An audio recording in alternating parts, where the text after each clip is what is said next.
What's up guys, Justin Morgan here, Carved Up Vegan Muscle, and in this video I want to talk about some of the reasons why I do not personally feel that the science surrounding strength sports or science of training for muscle growth and that kind of thing is as reliable as looking at higher level coaches in the fitness, maybe not fitness is not a good example, in the strength sports world.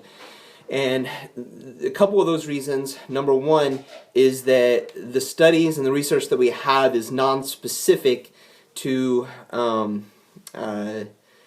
advanced level athletes. Two, it is non-specific to strength athletes in general oftentimes.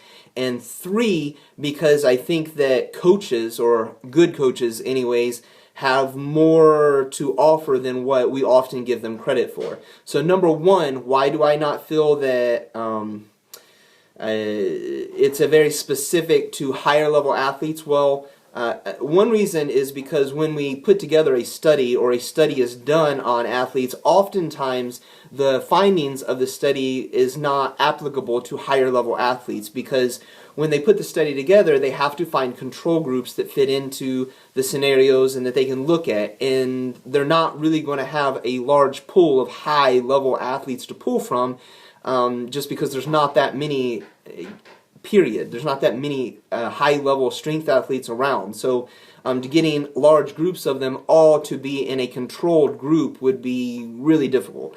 And then even aside from that, once you do that, so they end up not having those high-level athletes. Those high-level athletes would generally want to continue with their own training. They're not going to abandon what they've been doing, what's giving them, the results they've been getting, to go try out this study, because they have competitive endeavors and competitive things that they have to do. They can't detract from that just to go over here and do this study. So in general, it's extremely unlikely that you'll find athletes at a high level that are interested in leaving that to go participate in a study.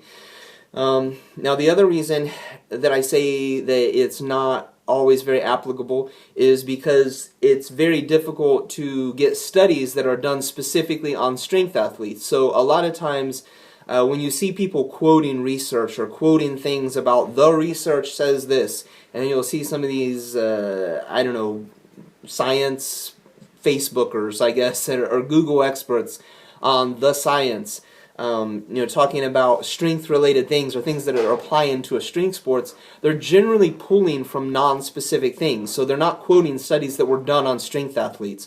They're not quoting studies that were done on powerlifters, strongman competitors, Olympic weightlifters. They're pulling stuff that was done on endurance athletes or control groups that you could get from a college, which is generally where these types of studies are done. So that's kind of a major factor in why some of these online resources are not very reliable for the strength athlete. And then number three, the last thing that I quoted is that we don't oftentimes give high-level coaches enough credit. These are people that have specifically worked with high-level athletes, so their opinions and what they have found to be reliable is more applicable to the strength athlete than a study that was done on non-specific athletes, for sure. I mean, that is a given. Then the other thing is they've had years and years of using certain methods to adapt that. So when you see coaches like Mike Teixeira, who's coached many athletes to high levels, it really, in my mind, I really do not care if some other research or something says that what he does is wrong, which I'm not aware of that being the case, but it really doesn't matter to me. He's had the same occurrence with a large assortment of athletes go to the highest levels of powerlifting, or specifically drug-tested powerlifting.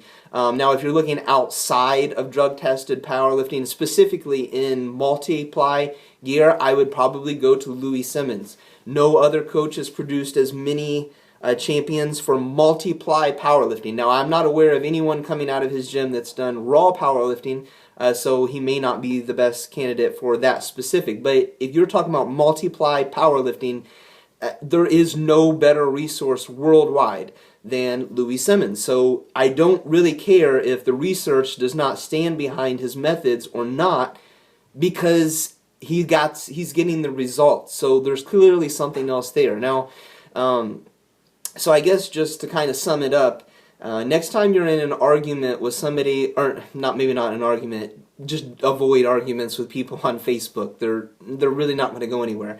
But next time you see like one of these threads with like 100 comments on it where people are arguing over some minute aspect of training or nutrition that surrounds strength sports, just kind of keep some of those factors in the back of your mind. That's it for today. You guys take it easy, and I'll talk to you in the next video.